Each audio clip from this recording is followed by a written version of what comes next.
Hello everyone. We are going to talk about double fertilization in angiosperm as it is very important in most of the flowering plant. So let us see what is double fertilization and how it occurs. Whenever I talk about fertilization, there is always involvement of two different gametes, that is the male gamete and the female gamete. Flowers की बात करूँ तो the male gamete is the stamen and female gamete is carpel or pistil. Stamen is divided into further two parts, that is anther and filament, and anther is the part where actually the pollen grains are going to produce.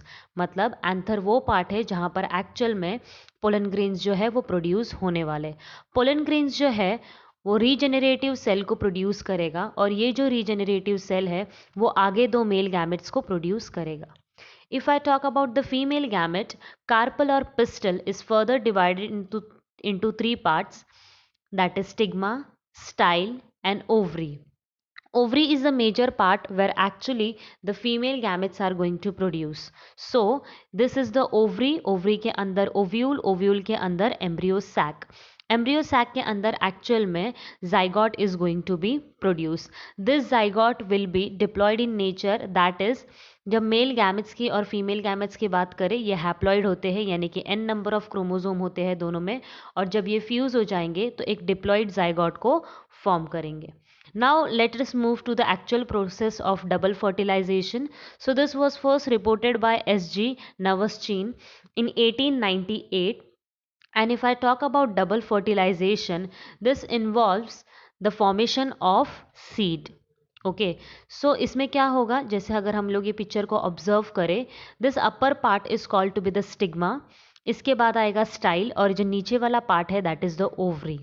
तो stigma के ऊपर actually this are the pollen grains. Pollen grains के पास male gamete है जो यहाँ पर actually stigma पर आकर अटैच हो जाएंगे.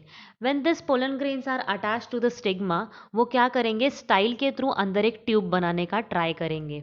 सो ट्यूब कैसे बनाएंगे, इनके पास एक एंजाइम है जिसको हम हाइड्रोलिटिक एंजाइम बोलते हैं, और ये हाइड्रोलिटिक एंजाइम से स्टाइल के अंदर का टिश्यू डिग्रेड कर कर एक ट्यूब लाइक स्ट्रक्चर फॉर्म करेंगे. When this tube like structure is formed, this is known to be pollen tube, जहाँ से actually male gametes are going to travel. Now the part where actually the pollen tube is going to attach is known to be the micropylar end. Okay और जो upper part होता है उसको हम लोग चलाजल end बोलते हैं. If I talk the detail about embryo sac के अंदर हम ये स्टेज को 7 सेल 8 न्यूक्लिएटेड स्टेज बोलते. In the sense there are 3 cells on the chalazal end जिसको हम लोग एंटीपोडल सेल्स बोलेंगे. नीचे की तरफ और 2-3 सेल्स प्रेजेंट है, 3 सेल्स प्रेजेंट है जिसको हम लोग एग एपरेटस बोलेंगे, जिसमें 2 सिनर्गिड्स है और एक एग सेल है. So whenever I talk about the pollen tube attachment to the micropylar end, इससे क्या होगा, 2 मेल गैमेट जो प्रोड्यूस हुए थे वो अंदर की तरफ एंटर करेंगे. अंदर की तरफ जैसे ही वो एंटर करेंगे वो सिनर्गिड्स के साथ रिएक्ट करेंगे, यानी सिनर्गिड्स के साथ इंटरैक्ट करेंगे, and then the male gamete is going to fuse to the egg cell. At this time, this particular fusion is known to be syngamy और it is known to be generative fertilisation. यानी कि क्या हो गया है, एक male gamete और egg cell के बीच में फ्यूजन हो गया है जिसको हम लोग सिंगैमी या फिर जेनरेटिव फर्टिलाइजेशन बोल रहे हैं. If I talk about 7 cell and 8 nucleated, अगर आप ये टोटल सेल्स को काउंट करें तो ऊपर के 3 एंटीपोडल सेल, नीचे के 3 एग एपरेटस और बीच में एक और स्पेशल सेल है जिसको हम लोग पोलर न्यूक्लियाई या फिर सेकेंडरी न्यूक्लियस बोलेंगे, जो है एक सेल बट इसके अंदर 2 न्यूक्लियस है. सो जो दूसरा गैमेट बचा हुआ है मेल गैमेट, जैसे मैंने आपको बताया कि एक मेल गैमेट अंदर फ्यूज़ हो चुका है सिंगैमी के लिए, और दूसरा जो मेल गैमेट बचा है वो इसके साथ आकर फ्यूज़ हो जाएगा. यानी कि जो बीच में आपको ये पोलर न्यूक्लियाई दिख रहे हैं इसके साथ आकर फ्यूज़ हो जाएगा और बन जाएगा ट्रिपल फ्यूजन और vegetative fertilisation. So this process is known to be triple fusion और वेजिटेटिव फर्टिलाइजेशन. सो जैसे आपने देखा यहाँ पर 2 टाइप के फर्टिलाइजेशन हो चुके हैं और इसीलिए इसको डबल फर्टिलाइजेशन प्रोसेस बोलते हैं. और ये स्टेज को 7 सेल 8 न्यूक्लिएटेड स्टेज बोला जाता है क्योंकि आप ये सेल्स को काउंट करो तो 3 एंटीपोडल 3 एग एपरेटस और बीच में जो सेल है वो एक सेल, तो हो गया 7। और अगर न्यूक्लियस काउंट करो तो ये न्यूक्लियस जो है, ये सेल में 2 न्यूक्लियस प्रेजेंट होते हैं, इसी वजह से एक न्यूक्लियस ज़्यादा काउंट होता है। So this stage is known to be 7 cell and 8 nucleate stage.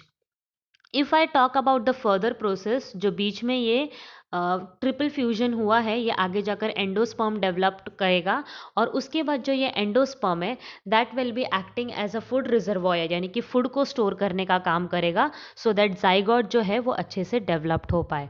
Okay, सो ये एंडोस्पर्म जो है वो जाइगोट के फूड नरिशमेंट जैसे एक्ट करता है। सो ये एंडोस्पर्म को यूटिलाइज करेगा जाइगोट, और जाइगोट बाद में डेवलप्ड हो जाएगा एम्ब्रियो में। Okay, so this is easy to understand कि बाहर एक ओवरी था, ओवरी के अंदर ओव्यूल था, ये ओव्यूल जो है वो मेच्योर होकर सीड बनेगा और जो ओवरी है वो मेच्योर होकर फ्रूट बनेगा। I hope this concept is very clear to you all and you understand the whole process. Now if I talk about the significance at the end of this part, so significance ये है कि ये एक 7 sailed 8 nucleate stage है।